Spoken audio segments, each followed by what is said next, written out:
Naliligaw lang yung iba kasi hindi naintindihan yung patotoo ng Diyos at ni Kristo. Nang ang Israel po ay mawasak dahil sa masasamang pastor, ang Diyos ay nagpanukalang itatayo niya ang Israel uli.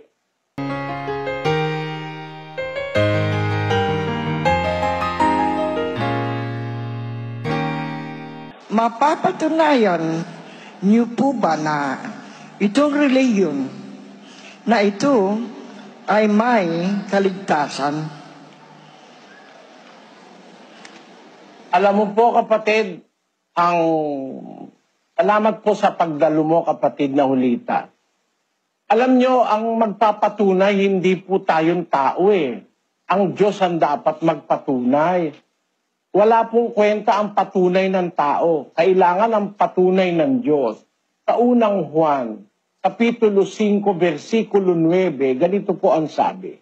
Kung tinatanggap natin ang patotoo ng mga tao, ay lalong dakila ang patotoo ng Diyos, sapagkat ito ang patotoo ng Diyos, na siya'y nagpapatotoo tungkol sa kaniyang anak.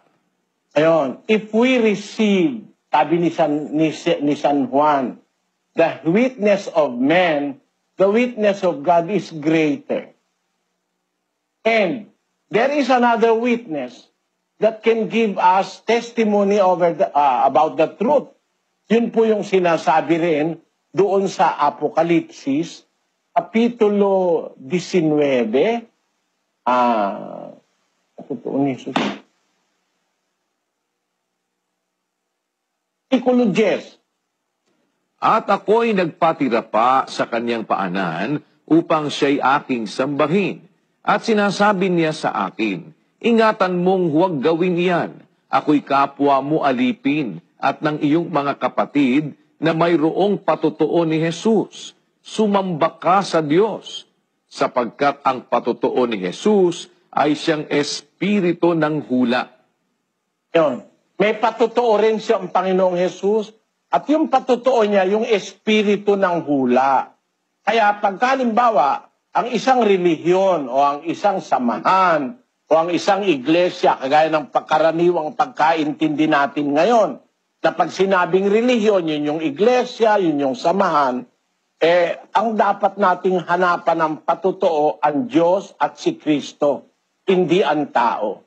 Kaya po, kapatid na Julita, ang aking masasabi, ang Biblia po nagpapatotoo, ang salita ng Diyos nagpapatotoo, ang salita ni Kristo nagpapatotoo. Naliligaw lang yung iba kasi hindi naintindihan yung patotoo ng Diyos at ni Kristo.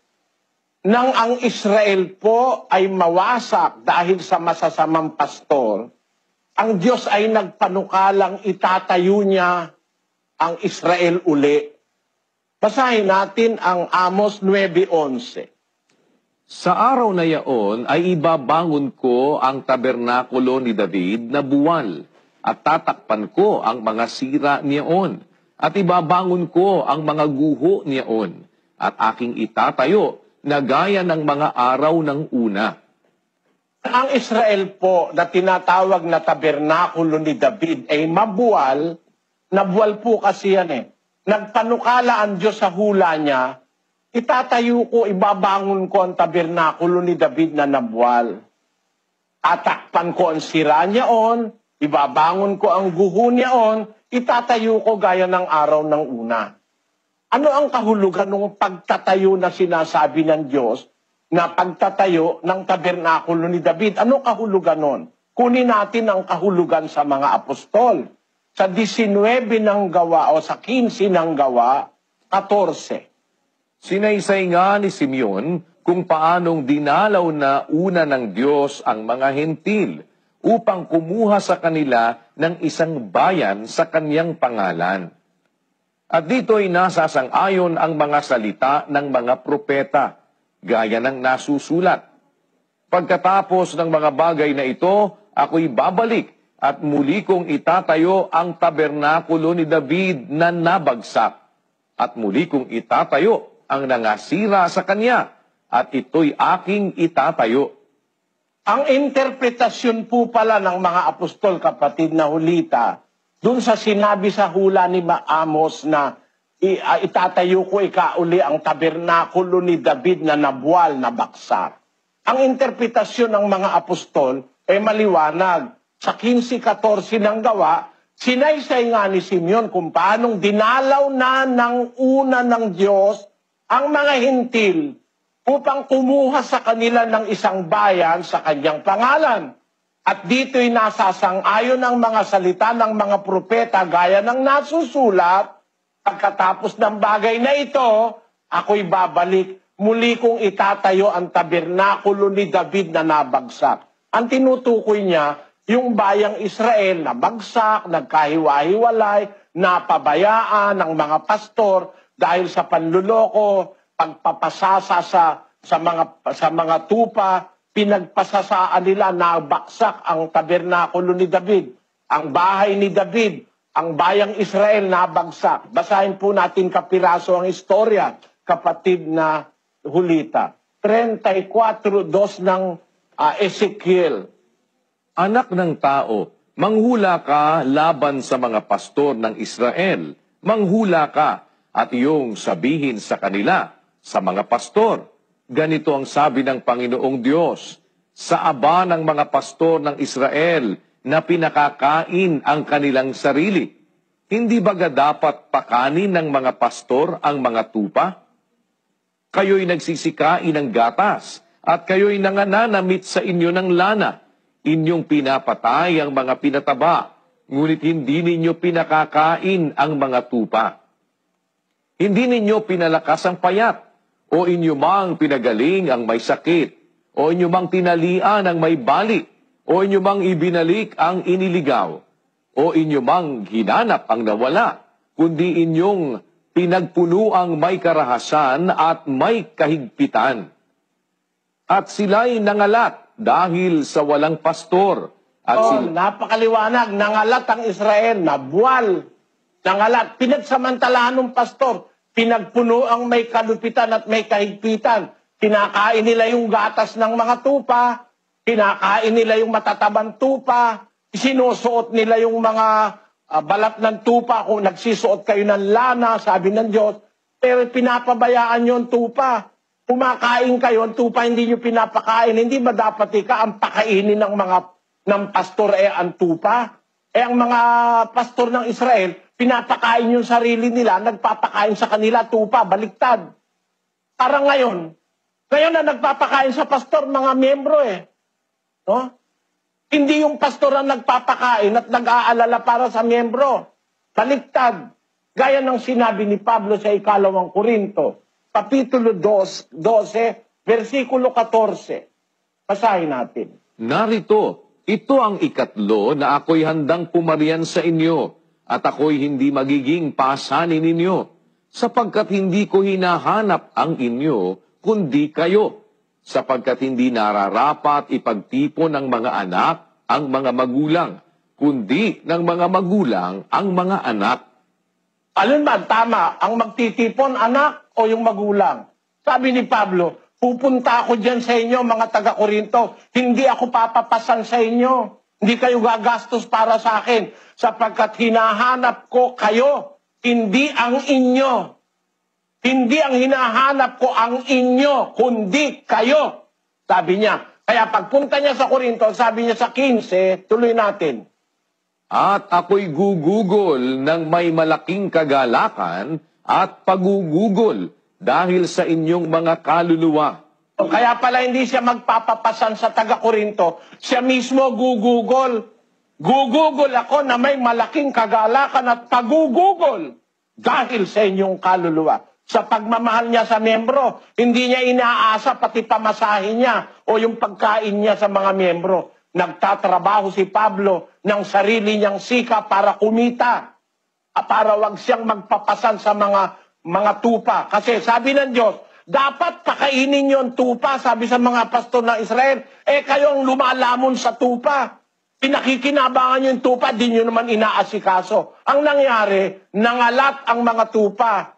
Kumbaga yung bahay ng Israel nagiba.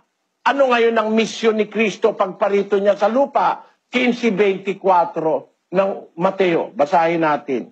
Datapwat siya'y sumagot at sinabi, hindi ako sinugo, kundi sa mga tupang nangaligaw sa bahay ni Israel. Hindi ako sinugo, kundi doon sa mga tupang naligaw, nagkahiwa-hiwalay, nasira sa bahay ni Israel. Kaya ang pagkasugo niya, para itatayo niya yung nagiba, yung bahay ng Diyos na nag-umpisa pa kay Moises, itatayo niya dahil nagiba. Yun ang misyon ni Kristo. Basahin natin ang salita ng Panginoong Jesus. Sa Mateo 16:18. At sinasabi ko naman sa iyo na ikaw ay Pedro, at sa ibabaw ng batong ito ay itatayo ko ang aking iglesia.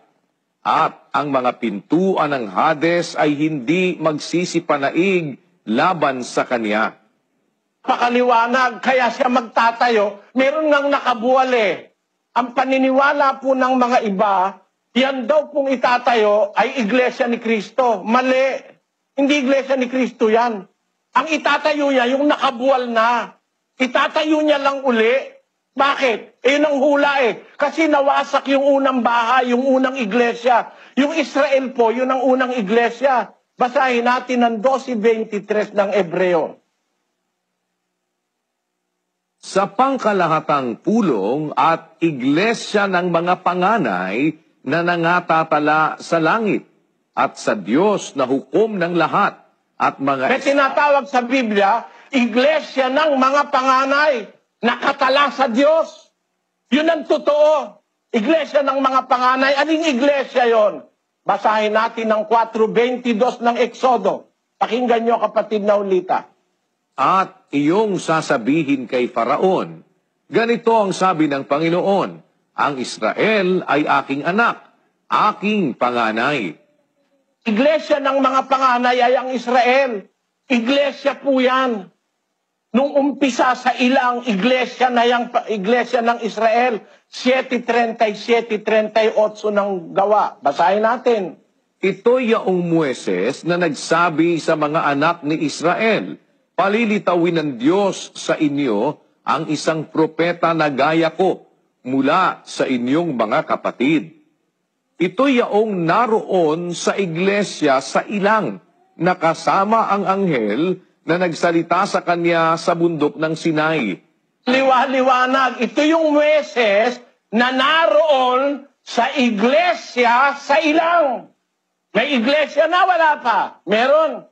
Panahon pa ni Moises, may iglesia na.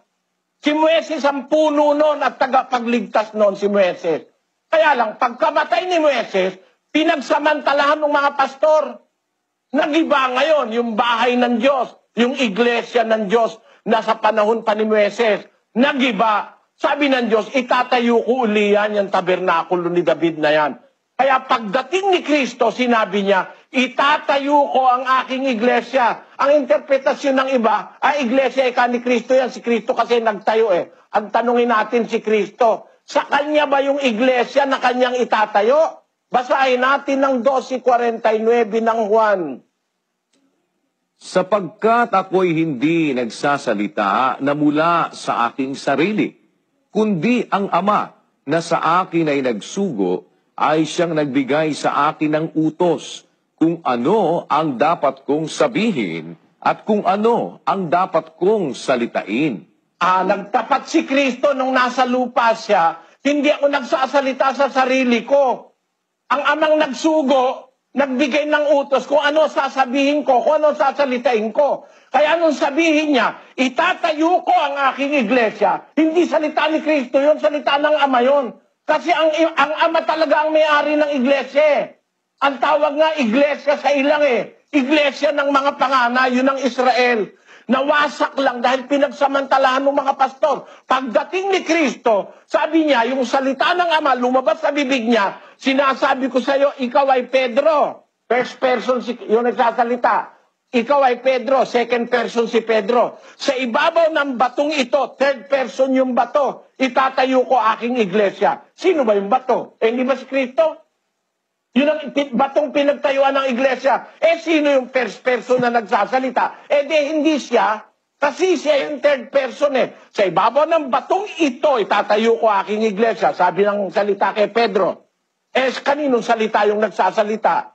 Si Kristo pala yung batong pinagtayuan. Ang first person na nagsasalita, yung Diyos. Kasi siya may-ari ng iglesia, panahon pa ni Moises. Ang tawag, iglesia sa ilang. Iglesia ng mga panganay. Ang panganay ang Israel. Nawasak lang dahil pinagsamantala ng mga pastor. Kaya nung itatayo niya uli, kinasangkapan niya si Kristo para magsalita na itatayo ko ang aking iglesia at may pangako na siya. Ang pintuan ng Hades hindi mananaiglaban sa kanya. Kaya ano ibig kong sabihin, kapatid na ulita? Ang tunay na relihiyon sa Biblia, yung iglesyang umigsis bago pa si Kristo, nagkatawang tao. Yun ang iglesia sa ilang, iglesia ng mga panganay na natatala sa langit, yun ang Israel. Pagkatapos na pagsamantalahan ng mga pastor, pagkatapos ni Moises, itatayo uli ng Diyos. Sabi niya, tatayo ko yung tabernakulo ni David na nabuwal. No? Itatayo ko gaya ng araw ng una. Kaya nung panahon ni Kristo, kasangkapan siya ng Diyos para itayo, siya ngayon ang nagsalita, itatayo ko aking iglesia. Yung salitang akin, hindi kanya yon. Salita ng Ama yon na lumabas sa bibig ni Kristo. Ipinagpaon na ito ng Diyos. 18 ng Deuteronomio. Aking palilitawin sa kanila ang isang propeta sa gitna ng kanilang mga kapatid na gaya mo, at aking ilalagay ang aking mga salita sa bibig niya at kanyang sasalitain sa kanila ang lahat ng aking iuutos sa kanya. Ayan, buhay pa si Moises. Sabi ng Diyos sa kanya, ipapalitawin ko sa iyo ang isang propetang gaya mo, Moises, sa gitna ng iyong mga kapatid, sa gitna ng Israelita. Ilalagay ko ang aking mga salita sa bibig niya nung propeta na yon. Sino yon? 3:22 ng Gawa 20. Tunay na sinabi ni Moises, ang Panginoong Diyos ay magtitindig sa inyo ng isang propetang gaya ko mula sa gitna ng inyong mga kapatid. Siya ang inyong pakinggan sa lahat ng mga bagay na sa inyo'y sasalitain niya. At upang kanyang suguin ang Kristo na itinalaga sa inyo na si Jesus. Yung palang propeta na sabi ng Diyos, lalagyan ko ng mga salita ko sa bibig niya, yung pala si Kristo. Kaya nung magkatawan tao na siya, nagsasalita siya sa pagsasalita na galing sa Ama. Hindi ako nagsasalita sa sarili ko. Kaya nung sabihin niya, itatayo ko ang aking iglesia, alin yun? Salita ng Ama yun, nasa lumalabas sa bibig ni Kristo.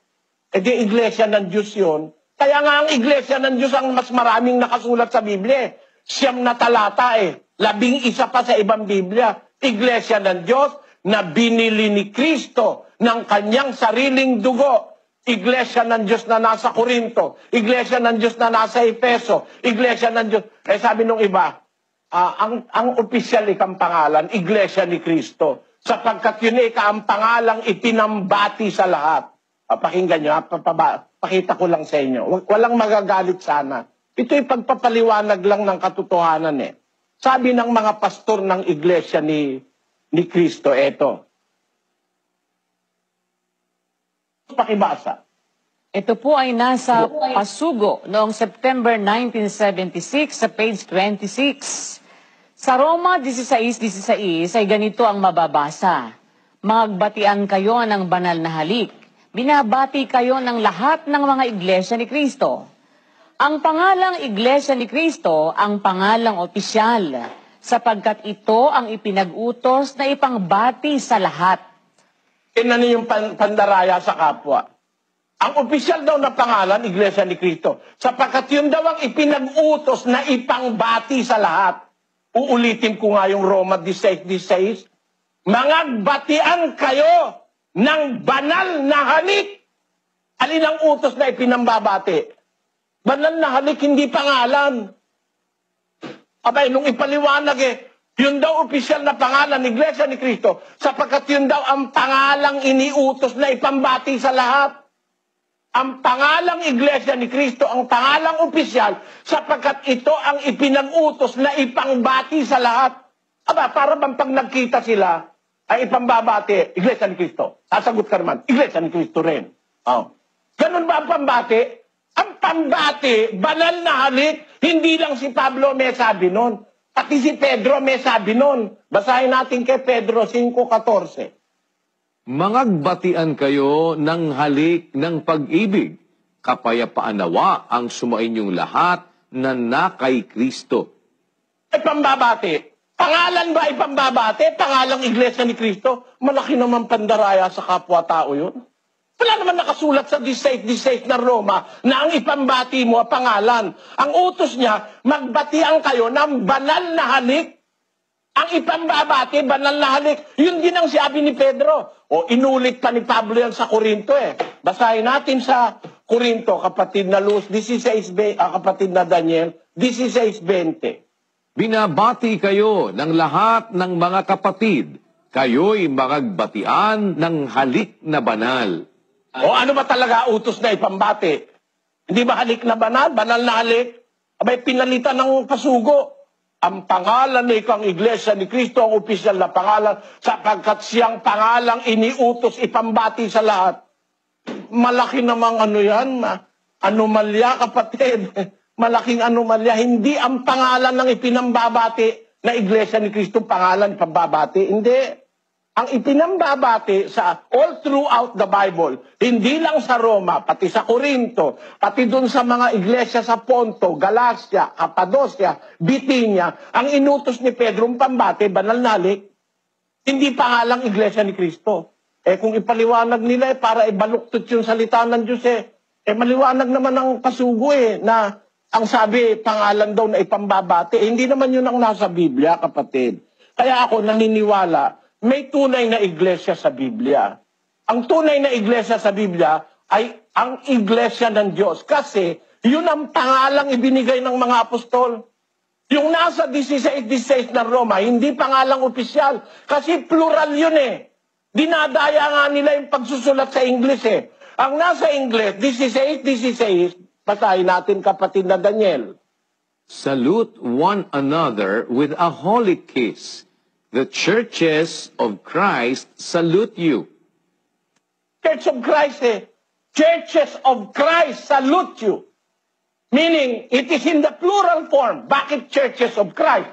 Kasi maraming mga iglesia na nasa pangangalaga ng Panginoon Kristo nung una. Yung mga iglesia sa Judea, pawang kay Kristo yon. Maraming iglesia ron, pawang kay Kristo. 1:22 ng Galacia. At hindi pa ako nakikilala sa mukha ng mga iglesia ng Judea na pawang kay Kristo. Maraming iglesia sa Judea, pawang kay Kristo. Alin ba yon? Ano ba pangalan nung nasa Judea ng mga iglesia na pawang kay Kristo? Ano pangalan? Basahin natin ng 2:14 ng unang Tesalonika. Sapagkat kayo mga kapatid ay nagsitulad sa mga iglesia ng Diyos na nasa Judea kay Kristo Jesus. Yung palang mga iglesyang nasa Judea na pawang kay Kristo, mga iglesia ng Diyos pala yun.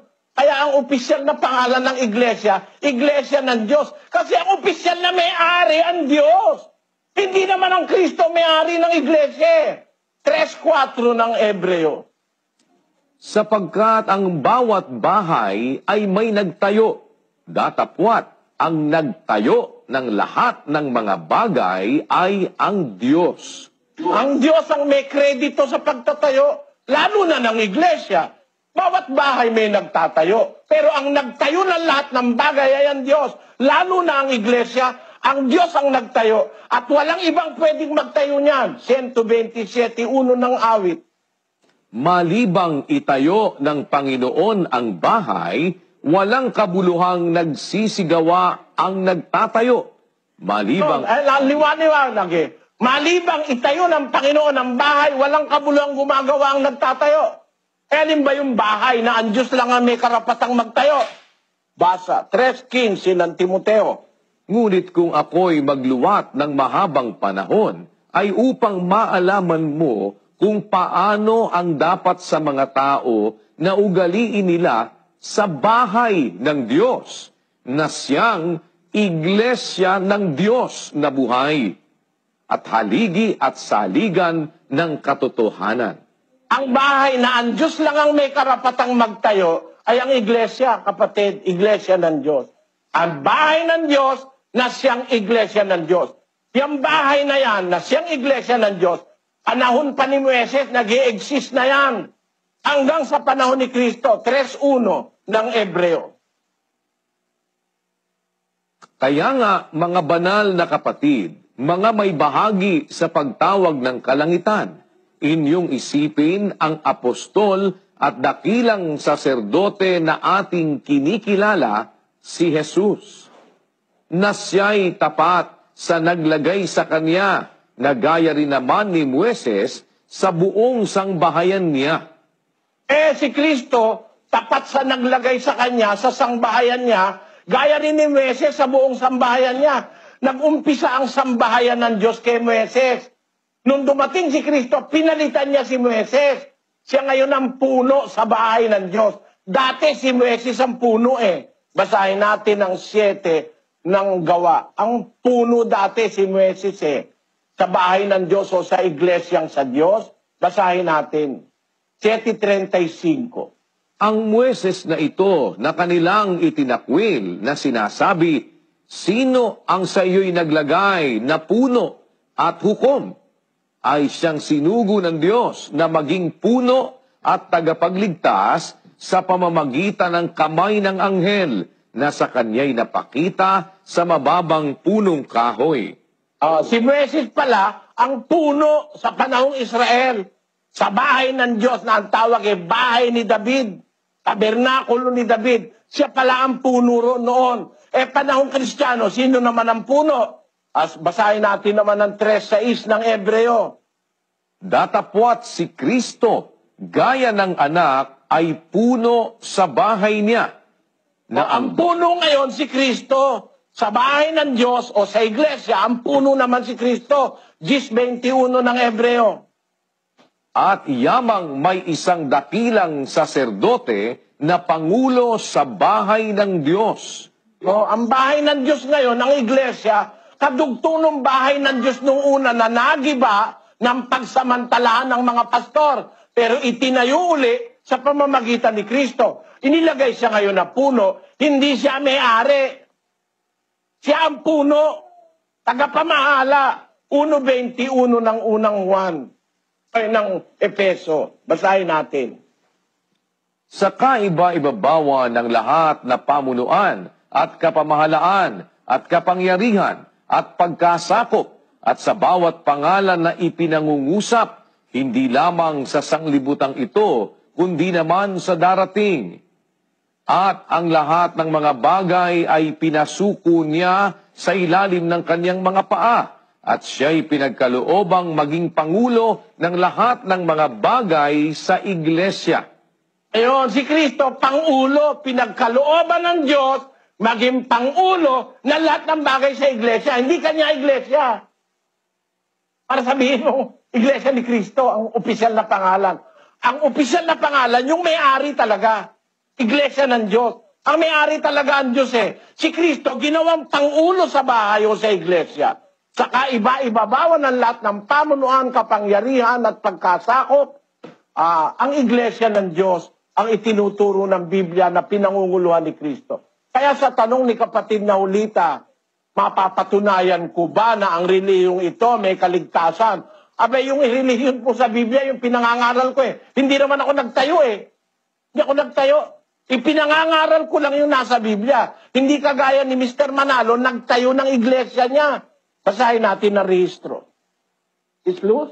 Opo, sige. Lagay po natin ang kanilang rehistro. Ang Iglesia ni Manalo. Ayan. Ito po ang kanilang rehistro. Ito ang nakasulat. That the founders of this association are Felix Manalo, residing in Taguig Rizal, Philippine Islands, Pedro Inocencio, Atanasio Morte, Felicissimo R. De Leon, Pedrico Inocencio, Gorgonio Santa Maria, Maximiano Yesenito, Juana de la Cruz, Emilia R. De Leon, Barbara Ang mga Cordero. nagtayo, sabi sa rehistro, the founders of this association are Hindi sa isa. Mula kay Mr. Manalo hanggang sa mga kasama. Eh yung sa Biblia, hindi naman itinatayo yun ng tao eh. Diyos lang ang pwedeng magtayo nun eh. Eh ang Iglesia ni Cristo, tinayo ni Mr. Manalo. At ng kanyang mga kasama. Katunayan doon sa unang parte. Sis Luz, pakibasa mo. Lagay po natin yung bandang unahan naman. Yan. Know all men by this presence that in sitio Punta Santa Ana, jurisdiction of the city of Manila, Philippine Islands, the members of the society denominated as Iglesia ni Cristo, in its meeting held, unanimously resolved the following: that the said society be formally called Iglesia ni Cristo, and the same shall have as its object the formation of a corporation under the laws of the Philippine Islands. Yan. They have in their meeting unanimously resolved the following. Number 1, the said society be formally called Iglesia ni Cristo. Who resolved that? Hindi ang Diyos, hindi ang Biblia. Ang nag-resolve niyan, yung mga nag-meeting noon sa Santa Ana na nagtayo, nakasama si Mr. Manalo at saka yung mga iba-iba pa. Eh yung sa Biblia, hindi naman itinatayo yun ng tao eh. Diyos lang ang pwedeng magtayo nun, kapatid. At ako, hindi ako nagtatayo. Bakit? Ang inirehistro namin, nakalagay sa rehistro, pwede ba ilagay si Luz ang rehistro? Ano ang sabi doon? We are registering a society.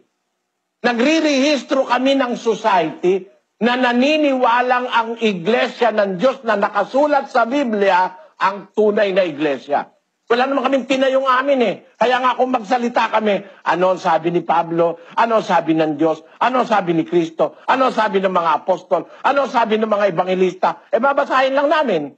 Hindi naman kami lumalagpas sa nakasulat. Kaya kung ang nakasulat, iglesia ng mga panganay, ang unang-una, wala naman kasing mauuna pa sa panganay eh.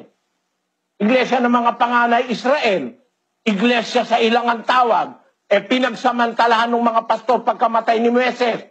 Nagkagiba-giba. Nung magiba, sabi ng Diyos, itatayo niya uli. Kinasangkapan si Kristo para maitayo uli. Ang sabi ni Kristo, itatayo ko aking iglesia. Sinasabi niya pala yung salita ng Ama. Eh ang kanilang filosofya, sabi ikaw ni Kristo, tatayo ko aking iglesia. Ibig sabihin, kay Kristo iglesia, kaya iglesia ni Kristo. Eh ganun ba? Papatunayan ko. Mali. Bakit? Eh sinabi naman ni Manalo, aking iglesia.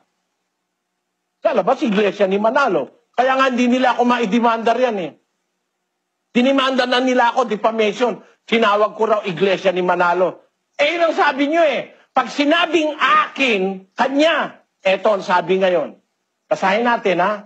Ang sabi ni Manalo noong February 11, 1950, hindi alam ito ng maraming miyembro ngayon eh. Basahin natin. Opo, ito po ay nakasulat sa Free Press. Yan, February 11, 1950. When we expressed shock at such censorable language, Manalo said, "Why?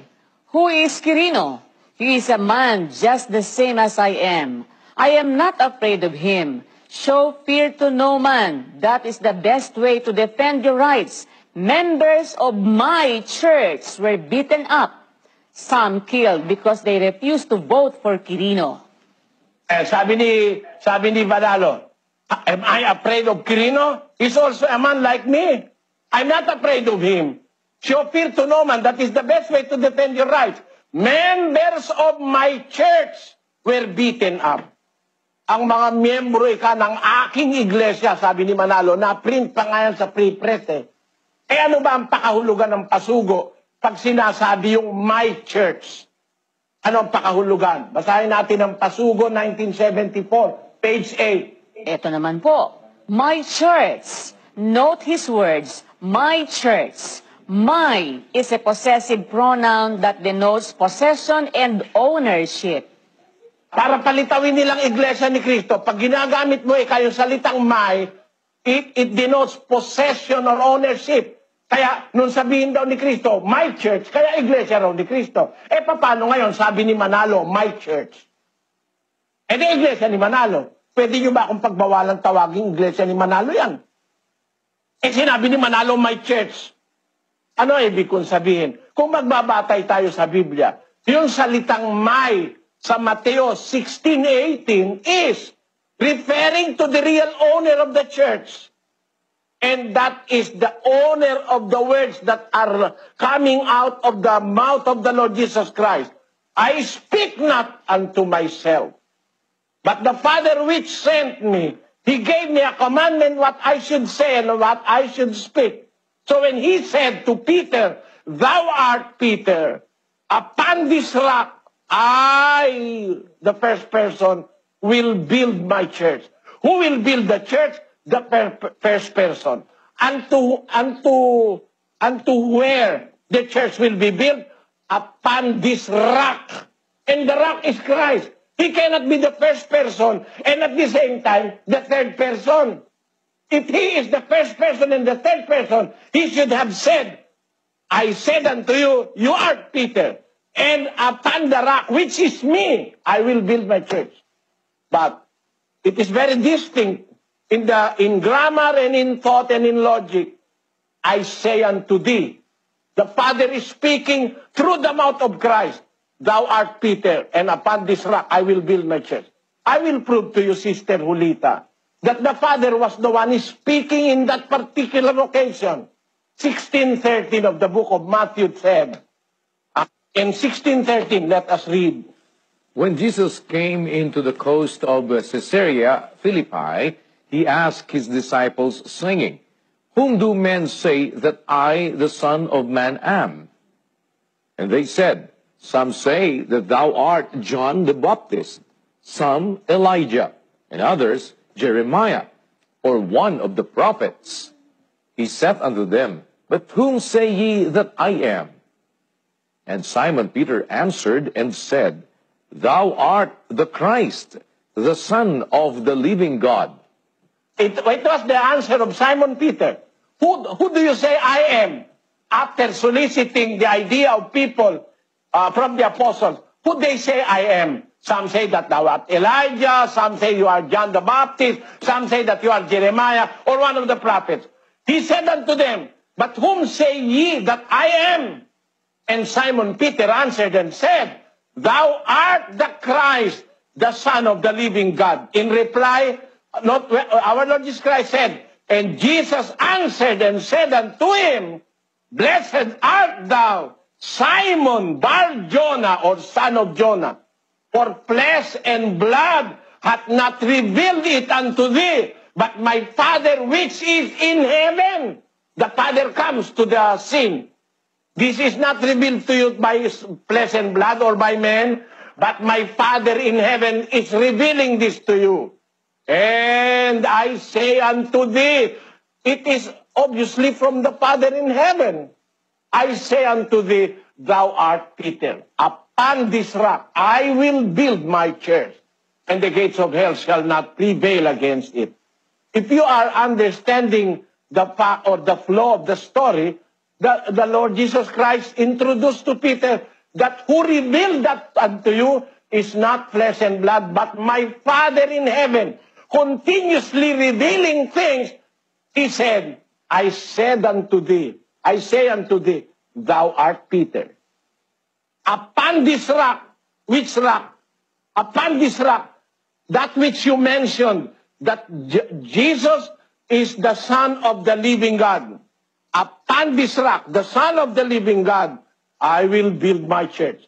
The Father is speaking through the mouth of the Lord Jesus Christ. There is therefore no contradiction in the Bible when the Bible says that the church is the church of God. It is not the church of Christ. What is mentioned in the Bible is not the church of Christ. What is mentioned in Romans 16:16 is the churches of Christ. But the Iglesia ni Cristo Ministers intentionally changes the word churches of Christ to church of Christ. Let us prove that in the Pasugo. When they cite 16:16 of Romans, they automatically change the word churches of Christ into church of Christ. With a deceit. Let us read.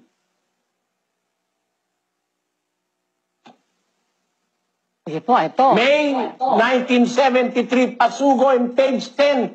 Sister Luz, Yes, Brother Eli, May 1973, page 10. What is that one body in which the people who are called by the God are found? That one body is the body of Christ or the church? What is the name of that church, which is the body of Christ and whose head is Christ himself? In Romans 16:16, this is stated, salute one another with a holy kiss. The churches of Christ salute you. The church, which is the body of Christ and whose head is Christ himself, is called Church of Christ. You know, intentionally, they cite the verses, and immediately after the verse, they change the word churches of Christ to Church of Christ. If anybody notice. Yun ang diferensya. Para mapatama lang yung mali, magre-remedyo ka na. Which is not our way of treating the Word of God. We respect the Word of God fully. So what if what is written is the churches of Christ, we have to rebuild the churches of Christ really, and read it like that way, and print it that way. But changing what is written in the Bible is a grave sin in the sight of God.